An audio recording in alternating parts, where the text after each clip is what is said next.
Hola, bienvenidos a Visiones del Desarrollo. Soy Carolina Mela desde Santa Marta, Colombia, en la cuarta cumbre de la CELAC y la Unión Europea. En el set de la CAF me acompaña en este momento el doctor Jarbas Barbosa, quien es el director de la Organización Panamericana de la Salud. Doctor, buenos días, gracias por acompañarnos. Gracias por invitarme. Bueno, una de las principales preocupaciones de la sociedad en todos los países, obviamente, es la salud, una salud de calidad y también una salud preventiva.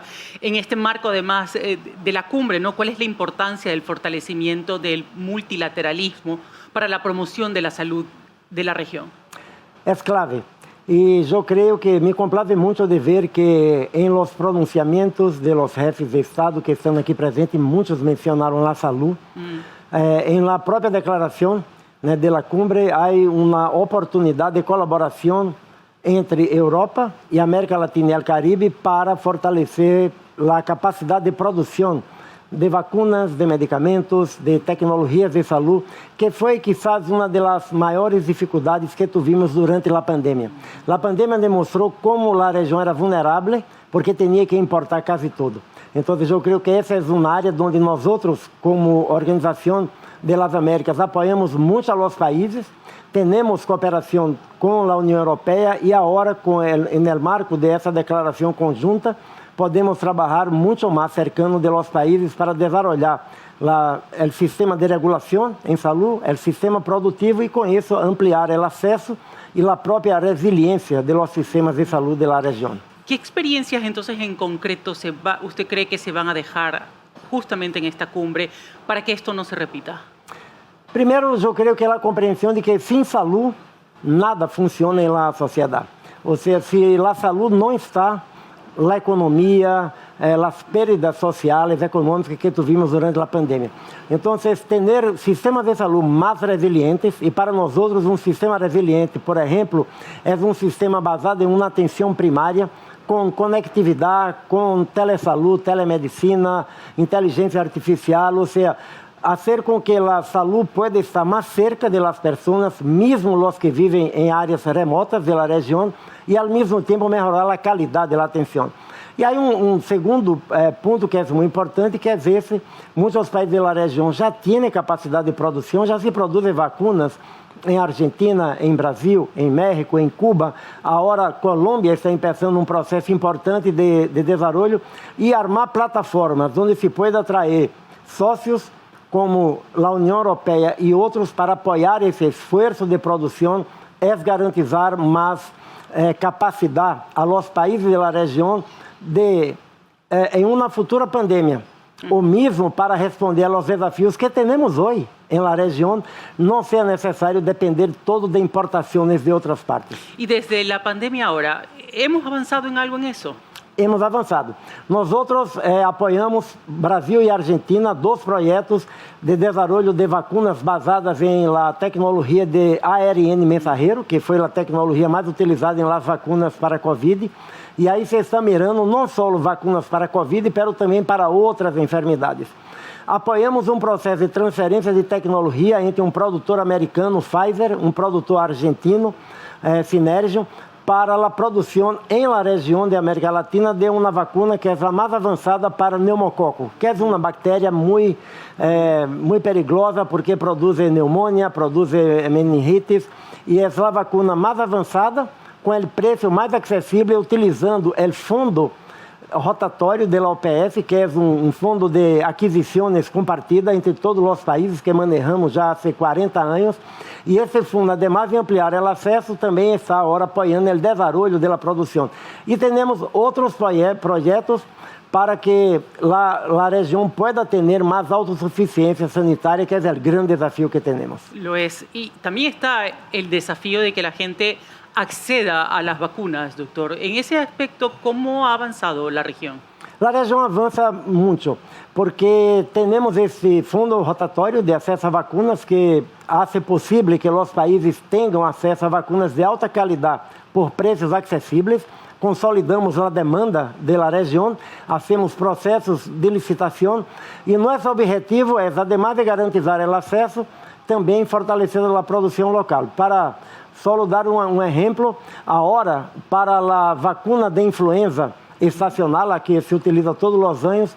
65% de todas as compras de nosso fundo rotatório vão ser produzidas em la região, em Brasil e em Argentina. E em 2 anos também México vai sumar-se a isso. Vamos a ter quase que autossuficiência em la produção de la vacuna de influenza. Então, eu creio que são passos concretos que estamos para que se pueda a região ter mais capacidade de ofrecer productos de calidad a sus poblaciones. Y bueno, y después vendrá el desafío de que la gente no solo acceda por el tema económico, sino también que quiera ir, que se acerque a los centros de salud a vacunar, en este caso a los niños, que en algunos países eso se ha visto también un pequeño retroceso y preocupa sin duda alguna. Sí, así es. Yo creo que tenemos 2 desafíos. Uno es el tema de la información, de garantizar que los profesionales de salud, todos los enfermeros, los médicos, todos tengan toda la información necesaria para que cuando una familia pregunte por qué necesito seguir vacunando mi hijo contra polio si no hay polio en la región hace más de 40 años.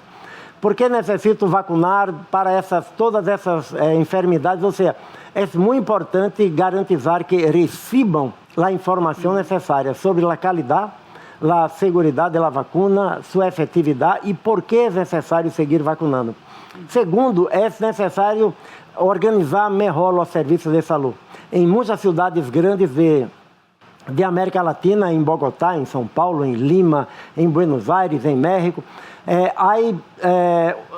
tuvimos um processo de urbanização muito acelerado. Então, muitas vezes as pessoas têm dificuldade de ter acesso a um serviço de saúde que não está tão cerca, ou um serviço de saúde que só abre de lunes a viernes em horário comercial, de trabalho.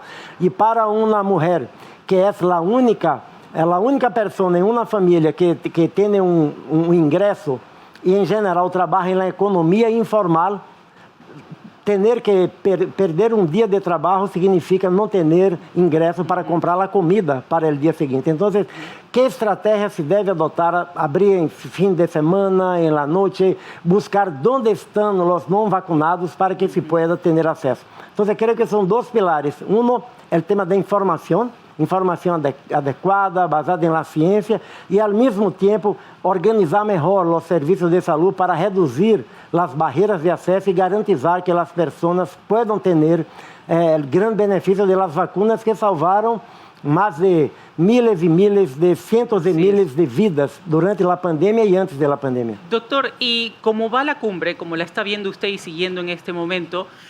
Entonces, ¿cómo se proyecta que vaya a ser el cierre de la cumbre? Justamente, ¿está incluida esta estrategia que me está conversando en este momento? ¿Cuáles son los compromisos que los países están diciendo vamos a tener de ahora en adelante? Yo creo que la cumbre es muy importante. Europa y América Latina y el Caribe tienen una historia en común, tienen lenguas en común, pero tienen también muchos valores compartidos. E creio que essa cumbre fortalece essa cooperação em termos de desenvolvimento econômico, mas também em termos de facilitar o processo de transferência de tecnologia, de trabalho conjunto. Nós outros firmamos acordos durante essa cumbre com agências do sistema europeu, da União Europeia, para fortalecer a capacidade regulatória em la região, porque se não temos agências regulatórias de saúde fortes, qualificadas, a própria qualidade dos medicamentos e vacunas se pode perder em debates sobre se são efetivamente seguros. A grande salida para isso é ter autoridades de regulação de produtos de saúde fortes, independentes, com capacidade técnica.